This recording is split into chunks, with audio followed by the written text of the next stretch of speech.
Visakha steel కార్మికులకు ఉత్పత్తి ఆధారంగా జీతాలు చెల్లించడాన్ని రీజనల్ లేబర్ కమిషనర్ తప్పుపట్టి స్టీల్ యాజమాన్యానికి పూర్తి జీతాలు సకాలంలో చెల్లించాలని వారు ఇచ్చిన ఆదేశాలను స్టీల్ యాజమాన్యం తక్షణమే అమలు చేయాలని స్టీల్ సిఐటియు ప్రధాన కార్యదర్శి జె అయోధ్యరామ్ యాజమాన్యాన్ని డిమాండ్ చేశారు. నేడు స్టీల్ సిఐటియు ఆధ్వర్యంలో ఉక్కు ప్రధాన పరిపాలనా భవనం ఎదుట స్టీల్ కార్మికులకు పూర్తి జీతాలు సకాలంలో చెల్లించాలని, ఉత్పత్తి ఆధారంగా జీతాలు చెల్లించే సర్క్యులర్ ను తక్షణమే ఉపసంహరించుకోవాలని, హెచ్ఆర్ఏ పునరుద్ధరించాలని, కరెంటు ఛార్జీలు తగ్గించాలని తదితర డిమాండ్లతో ధర్నా నిర్వహించారు. కొత్త కొత్త విధానాలను కూడా అమలు చేయడం జరుగుతూ ఉంది. దీనికి వ్యతిరేకంగా ఇప్పటికే పెద్ద ఎత్తున పోరాటం చేస్తా ఉన్నాం. యాజమాన్యం కార్మికుల్ని ఉత్పత్తి వైపు తీసుకెళ్లడం కోసం, ప్రోత్సహించడం కోసం తీసుకోవాల్సిన చర్యలు మాని ఈ స్టీల్ ప్లాంట్ ని ఏ విధంగా దెబ్బతీయాలి, ఏ విధంగా అమ్మేయాలి, ఏ విధంగా నష్టాలు పాలు చేయాలని చెప్పేసి ఉద్దేశంతోనే నడపడం జరుగుతూ ఉంది. ఇప్పటికే మనం లేబర్ కమిషనర్ గారిని కలిసాం. లేబర్ కమిషనర్ గారు ఇది ఉద్యోగులకి ఇస్తున్న జీతాల, ఇది ఇన్సెంటివ్ అని చెప్పేసి అడిగిన పరిస్థితి ఉంది. అంటే ఉత్పత్తికి లింక్ చేసి ఇచ్చేది ఏదైనా సరే ప్రోత్సాహకాలు, ఇన్సెంటివ్ అవుతుంది తప్ప జీతం కాదు. జీతం అన్నది ఆ కార్మికుడి యొక్క అపాయింట్మెంట్ లెటర్, ఆ కార్మికుల యొక్క సర్వీస్ కండిషన్స్ బట్టి ఆధారపడి ఉంటుంది తప్ప ఉత్పత్తికి సంబంధించి కాదు అని చెప్పేసి చెప్పినప్పటికి కూడా ఈ యాజమాన్యం చేపెక్కడం లేదు. అదేవిధంగా సుప్రీంకోర్టు అనేక సార్లు డైరెక్షన్ ఇచ్చింది. కార్మికుల యొక్క మూల వేతనం మీద దాడి చేసే హక్కు యాజమాన్యానికి లేదు. కార్మికుల యొక్క మూల వేతనాన్ని తగ్గించే హక్కు యాజమాన్యానికి లేదు. అలాగే కార్మికుడి యొక్క సర్వీస్ కండిషన్స్ ను ఏకపక్షంగా మార్చే అధికారం యాజమాన్యానికి లేదు. ఆ విధంగా చేయాలంటే సంప్రదింపుల ద్వారా, యూనియన్ల ద్వారా చర్చించి చేయాలి తప్ప ఏకపక్షంగా చేయడానికి వీల్లేదని చెప్పేసి అనేక తీర్పులు సుప్రీంకోర్టు ఇచ్చింది. అయినప్పటికీ ప్రభుత్వం గానీ యాజమాన్యం గానీ పట్టించుకునే పరిస్థితి లేదు. ఒక ప్రభుత్వ రంగ సంస్థలోనే ఈ విధంగా చట్టాలను ఉల్లంఘించి యాజమాన్యం చేస్తూ ఉంటే స్టీల్ మినిస్టర్ ఏం చేస్తున్నారని చెప్పేసి మన యొక్క ఎంపీ, సిపిఎం పార్టీ ఎంపీ ఎవరైతే ఉన్నారో ఆ ఎంపీ శివదాసన్ గారి చేత కూడా మన స్టీల్ మినిస్టర్ లెటర్ రాయించాం. అయినప్పటికీ కూడా యాజమాన్యం స్పందన లేదు. కాబట్టి మనం తప్పకుండా ఈ యొక్క ఉద్యమాన్ని ఉధృతం చేయాల్సిన అవసరం ఉంది. విశాఖపట్నం స్టీల్ ప్లాంట్ కనుక పూర్తి వేతనాలు చెల్లించకపోయినట్టయితే ఈ యొక్క అవసరమైతే ఉత్పత్తిని స్తంభింప చేయడానికి కూడా సిద్ధంగా ఉందని చెప్పేసి కార్మికులు హెచ్చరించినాడు మాత్రమే ఈ యాజమాన్యం దిగి వస్తుంది. ఈ విధంగా మనం చేయక తప్ప. మిత్రులారా, విశాఖపట్నం స్టీల్ ప్లాంట్ లో ఉన్న ఉద్యోగులకి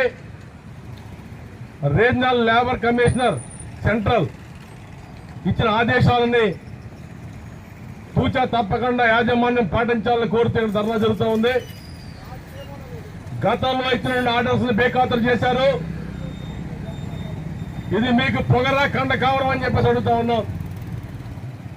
పనిచేసిన ఉద్యోగులకి పూర్తి స్థాయి జీతాలు ఇవ్వకుండా ఉత్పత్తితో లింక్ పెట్టడం తప్పని చెప్పేసి మీ మొక్క మీద ఊచినా మీకు బుద్ధి రాలేదంటే మరి కొత్త పద్ధతులు ఎంచుకోవాలని చెప్పేసి అడుగుతా ఉన్నాం. డిసెంబర్ మొదటి వారంలో ఇచ్చిన జీతాలకి 12 కోట్లకు అన్నం పెట్టారు. జనవరి 1 ఇచ్చే శాలరీస్ లో 2.5 కోట్లకు అన్నం పెట్టారు. అంటే ఈ 2 నెలల్లో ఉత్పత్తితో లింక్ పెట్టి 14.5 కోట్లు ఖర్చు చేస్తే ట్రంప్ గారు ఆదేశాలతో డాలర్ వాల్యూ పెరిగితే 50 కోట్లు వెళ్ళిపోయింది రాత్రి. జస్ట్ డాలర్ వాల్యూ పెరిగినందుకు మీరు ఉద్యోగులను హింసించడం కోసమా, మీ శాడిజం చూపించడం కోసమా ఈ సత్లని చెప్పేసి అడుగుతా ఉన్నాం. కాబట్టి ఎల్లుండి ఇచ్చే జీతాలని పూర్తి స్థాయిలో ఇవ్వకపోతే పుల్ల వంకర ఎవడో తీయలేడట. ఆ పుల్ల వంకరని పొయ్యే తీరుస్తుంది. ఇక్కడ పుల్ల అంటే యాజమాన్యం, పొయ్యి అంటే కార్మికులు, ఉద్యోగులు, ప్రజలు. నడుం కడితే మీరు ఏం చేస్తారని చెప్పేసి అడుగుతా ఉన్నాం. కాడు ఉద్యోగ మిత్రులారా, అధికారులారా, మనకి 3 లక్షల నుంచి 7 లక్షల రూపాయల జీతాలు రావాల్సి ఉంది. గత ఫైనాన్షియల్ ఇయర్ దాటిపోయింది. ఈ 2వ ఫైనాన్షియల్ కూడా పూర్తవుతా ఉంది. మీరు డబ్బులు ఇస్తారా, కొట్టాలనుకుంటా ఉన్నారా? ఇది తేల్చి వెంటనే 300 కోట్ల రూపాయలు, 3 నుంచి 7 లక్షల రూపాయలు ఒక్కో ఉద్యోగి బకాయిల్ని వెంటనే చెల్లించాలని చెప్పేసి సిఐ ధర్నా జరుగుతూ ఉంది. అట్లాగే సంవత్సరాల కాలంగా హెచ్ఆర్ఏని రాత్రి ఎగ్గొట్టేసి ఇప్పుడు కూడా ఇవ్వకుండా గుర్తింపుని నువ్వేమంటే తందానంటుంది కాబట్టి డ్రామాలు చేస్తా ఉన్నావు. హెచ్ఆర్ఏని వెంటనే పునరుద్ధరించాలని చెప్పేసి అతి చిన్న క్వార్టర్ ఈరోజు గవర్నమెంట్ ఫ్రీగా ఇచ్చే ఇంట్లో కూడా అనేక సౌకర్యాలు ఉన్నాయి. టౌన్షిప్ క్వార్టర్స్లో అలాంటి సౌకర్యాలు లేవు. పైపెచ్చి ₹10 కరెంట్ ₹8 పెంచావు, అది కూడా తగ్గించాలని చెప్పేసి కంపెనీ కష్టాలకి నష్టాలకి కారణాలు మీరు, మీ విధానాలు. గతంలో అనేసార్లు చెప్పున్నాం.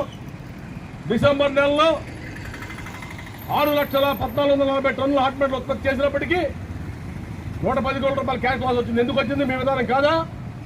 ఉత్పత్తిలో కార్మికుడు ఎరగబడ్డా? గతంలో మీరు చేసిన తప్పుడు పనులు మాఫీ చేసుకోవడం కోసం కన్వీనర్ కటింగ్ అని చెప్పి డ్రామా ఆడారు. పోలీసులు ఏం చెప్పారు? ఫోరెన్సిక్ ఏం చెప్పారు? మీకే గడ్డి పెట్టారు. కాబట్టి ఉద్యోగుల్ని కార్మికుల్ని చైతన్యం ద్వారా ఉత్పత్తిని ముందు తీసుకుపోవాలి. కాస్ట్ ఎకనామిక్స్ లో యాజమాన్యం బుర్రబెట్టి, టెక్నో ఎకనామిక్ ఫ్యాక్టరీ బుర్రబెట్టి ఉత్పత్తి ఖర్చు తగ్గించాలి తప్ప లాభ నష్టాలు అనేవి ఉద్యోగులతో రావు. ఇప్పటికే 2007 జీతాలు 2012 జీతాలు తీసుకుంటున్నారు ఉద్యోగులు. ఆ జీతాలకు కూడా బేసిక్